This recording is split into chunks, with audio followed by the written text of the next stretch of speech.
Darren Yergin here on behalf of the NCAA following Game 1 of the 2023 NCAA Baseball Championships here in Cedar Rapids, Iowa. We're joined by Misericordia from left to right. It's head coach Pete Egbert, Brendan Gray, in the middle Connor Marinac, and on the right Joe Valenti. So Coach Egbert, we'll just start with an opening statement from you, kind of on what you saw out there, how the game went, and then we'll open up the room for some questions from media.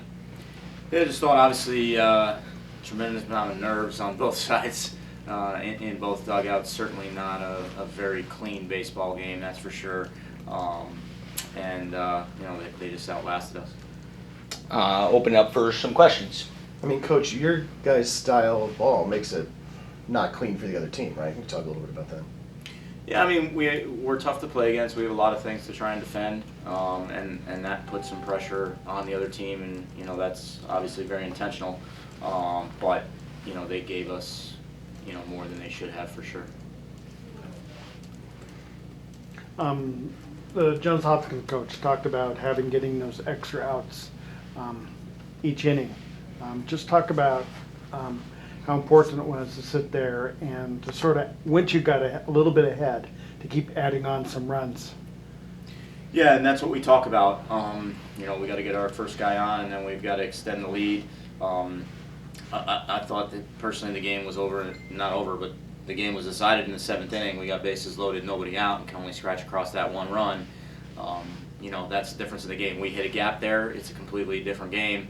They come back and score 2 to make it 5-4, and then in the 8th they hit a gap, and we didn't hit a gap, and that gap scored 3 runs, and that's the difference. Joe, what were you doing to sit there and keep these big hitters for Johns Hopkins from really dominating the game at the beginning? I was just trying to keep them off balance, using my off speed, pitch backwards, just try to keep them off balance, get themselves into outs. Can you talk a little bit more about that, right? So you're talking about leading with off speed and then coming back with? Yeah, so leading with all speed, trying to get ahead with that, just make them guess about what's coming, like not letting them know.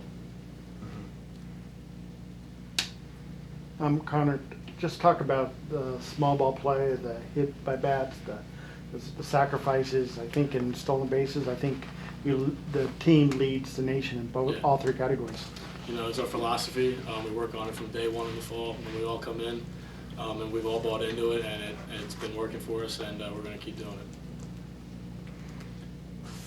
it. Can we talk a little bit about what you guys need to do to shake it off and come back tomorrow, right? We need to take care of the baseball. I just didn't think from start to finish, even though we had a lead, I just don't think we played really clean baseball. Joe would tell you that he's been sharper this year. I thought defensively, we made too many mistakes. Offensively, we just didn't take advantage of what we needed to take advantage. So we just need to play cleaner baseball, and that's disappointing when you get to this time of year that you just want to play cleaner baseball. So we're going to need to do that. We got to bounce back in the next 24 hours and figure out how to do that. And if we do that, I like our shot. Brendan, same question to you. Just how do you take it back, refocus, and come back for tomorrow? Yeah, I mean, we just got to bounce back, forget about today, and move on to tomorrow, and just play better ball like we know we can. I noticed in the dugout, because I was down there with you guys for a little while, the team just has really good positive energy about it, win, lose, or draw. Is that something you guys think you can take from a mentality standpoint into tomorrow and hopefully more? I'll give that question to Connor. Yeah, I mean, 100%. Our dugout's great from start to finish. Doesn't matter the score. Props to them. They could play. They don't play like one game all year, and they're still going crazy in there. So kudos to them, and that's our philosophy. We buy into that, and everyone's on board. It's a good ride. That's it for me. You good, Jim? All good.